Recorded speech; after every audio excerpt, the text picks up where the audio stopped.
नमस्कार, मैं अशोक विश्वकर्मा हिंदी परख में आपका स्वागत है। आज के विषय है विभिन्न लेखकों समीक्षकों के महत्वपूर्ण कथन। यह वीडियो विभिन्न परीक्षाओं जैसे UGC net, DSSB PGT, Jharkhand PGT, UP PGT, विभिन्न स्टेट के असिस्टेंट प्रोफेसर के प्रीवियस ईयर के प्रश्नों को शामिल किया गया है।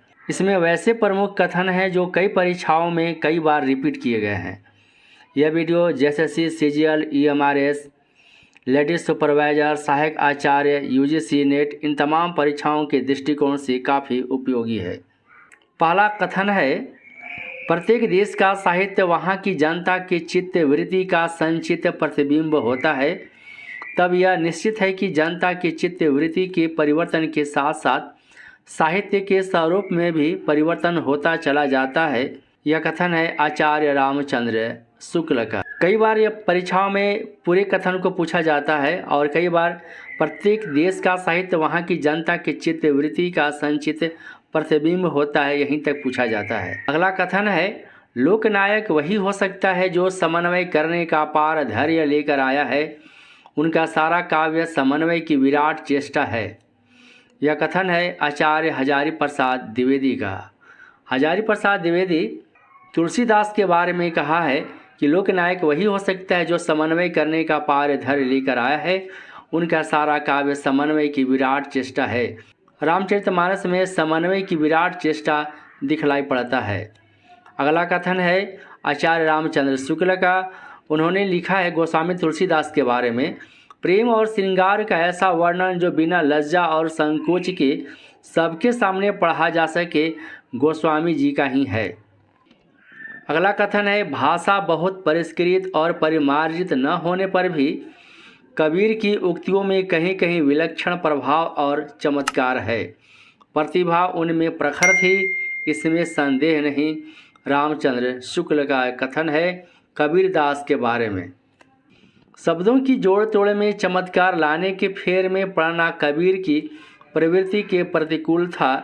डॉक्टर श्याम सुंदर दास ने कबीरदास के बारे में कहा है कि शब्दों की जोड़ तोड़ में चमत्कार लाने के फेर में पड़ना कबीर की प्रवृत्ति के प्रतिकूल था। अगला कथन रामचंद्र शुक्ल का है। उन्होंने कबीर के बारे में ही लिखा है, कबीर ने अपनी साखियों में सधुकड़ी भाषा का प्रयोग किया है। तो सधुकड़ी भाषा में किन किन बोलियों को शामिल किया गया है? सधुकड़ी से अभिप्राय है राजस्थानी, पंजाबी मिली खड़ी बोली। सधुकड़ी में कौन कौन सी बोलियां हैं? राजस्थानी है और पंजाबी मिली खड़ी बोली है। कथन कबीरदास के बारे में ही रामचंद्र शुक्ल ने लिखा है, कबीर की वाणी में स्थान स्थान पर भावात्मक रहस्यवाद की झलक सूफियों के सत्संग का प्रसाद है। कबीर के साखियों में जो भावात्मक रहस्यवाद है उसकी झलक कहाँ से दिखलाई पड़ती है? सूफियों के सत्संग का प्रभाव दिखलाई पड़ता है। महावीर प्रसाद द्विवेदी ने लिखा है साहित्य के बारे में कि ज्ञान राशि के संक्षिप्त कोश का नाम साहित्य है। बालकृष्ण भट्ट ने भी साहित्य के बारे में लिखा है, साहित्य जन समूह के हृदय का विकास है। अगला कथन है, जैसे पुराना चावल ही बड़े आदमियों के खाने योग्य समझा जाता है, वैसे ही अपने समय से कुछ पुरानी जुड़ी हुई परंपरा के गौरव से युक्त भाषा ही पुस्तक रचने वालों के व्यवहार योग्य समझी जाती थी। रामचंद्र शुक्ल ने कहा है। यह कथन जो हिंदी साहित्य का इतिहास जो रामचंद्र शुक्ल का पुस्तक है उसमें आदिकाल के प्रकरण 4 से यह संकलित है। गारसा दत्त आशी के कथन है यहाँ पर, यद्यपि मैं खुद उर्दू का बड़ा पक्षपाती हूँ, लेकिन मेरे विचार से मैं हिंदी को भी भाषा या बोली कहना उचित नहीं है। अगला कथन बच्चन सिंह का है, बिहारी लाल अकेले कवि हैं जिन्होंने ग्रामीण संस्कृति के विरुद्ध घृणा की अभिव्यक्ति की है। आचार्य रामचंद्र शुक्ल ने बिहारी लाल को रसवादी कवि कहा है। डॉक्टर नगेंद्र ने बिहारी लाल को ध्वनिवादी कवि कहा है। डॉक्टर नगेंद्र बिहारी लाल को क्या कहा? ध्वनिवादी कवि कहा। रामचंद्र शुक्ल ने बिहारी लाल को रसवादी कवि कहा है। अगला कथन राम स्वरूप चतुर्वेदी का है, उर्दू शायरी में जो सादगी का चमत्कार मिलता है उसी को टक्कर देता हुआ चमत्कार बिहारी ने शब्दों की तराश में पैदा किया है। अगला कथन है, पहले जैसे गाथा या गाहा कहने से प्राकृत का बोध होता था, वैसे ही पीछे दोहा या दूहा कहने से अपभ्रंश या लोक प्रचलित काव्य भाषा का बोध होने लगा। यह कथन है आचार्य रामचंद्र शुक्ल का। सिद्धों और योगियों की रचनाओं का जीवन की स्वाभाविक अनुभूतियों और दशाओं से कोई संबंध नहीं है, अतः वे शुद्ध साहित्य के अंतर्गत नहीं आती। रामचंद्र शुक्ल ने क्या कहा कि शुद्ध साहित्य के अंतर्गत क्या नहीं आती? सिद्धों और योगियों की रचनाएं।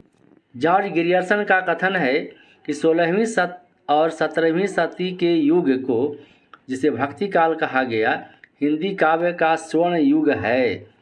इसको मानने वाले प्रथम विद्वान कौन है? George Grierson. हजारी प्रसाद द्विवेदी ने कहा है, भक्ति आंदोलन लोक जागरण का काल है। अगला कथन आचार्य हजारी प्रसाद द्विवेदी का ही है। उन्होंने भक्ति काल के बारे में लिखा है कि भक्ति काल बौद्ध धर्म की देन है, और इन्होंने यहाँ पर लिखा है कि भक्ति आंदोलन लोक जागरण काल है। आचार्य रामचंद्र शुक्ल का अगला कथन है, अपने पौरुष से हताश जाति के लिए भगवान की शक्ति और करुणा की ओर ध्यान ले जाने के अतिरिक्त दूसरा मार्ग ही क्या था। अगला कथन आचार्य रामचंद्र शुक्ल का बिहारी लाल के संबंध में है।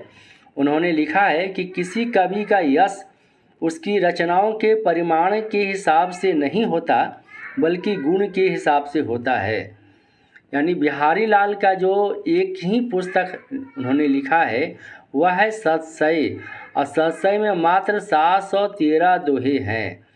तो एक पुस्तक और 713 दोहे जिसमें है, और उसी से वे रीतिकाल के सबसे अधिक प्रसिद्ध कवि हुए। 25वां और अंतिम कथन है आचार्य रामचंद्र शुक्ल का बिहारी लाल के संबंध में है, यदि प्रबंध काव्य एक विस्तृत वनस्थली है तो मुक्तक एक चुना हुआ गुलदस्ता है। तो वीडियो कैसा लगा आप हमें कमेंट कर बताएं। यदि चैनल पर पहली बार आए तो हिंदी परख को सब्सक्राइब करें, बेल आइकन को प्रेस करें ताकि नोटिफिकेशन आपके पास समय पर पहुंच सके। वीडियो को लाइक अपने साथियों के बीच शेयर करें। नमस्कार।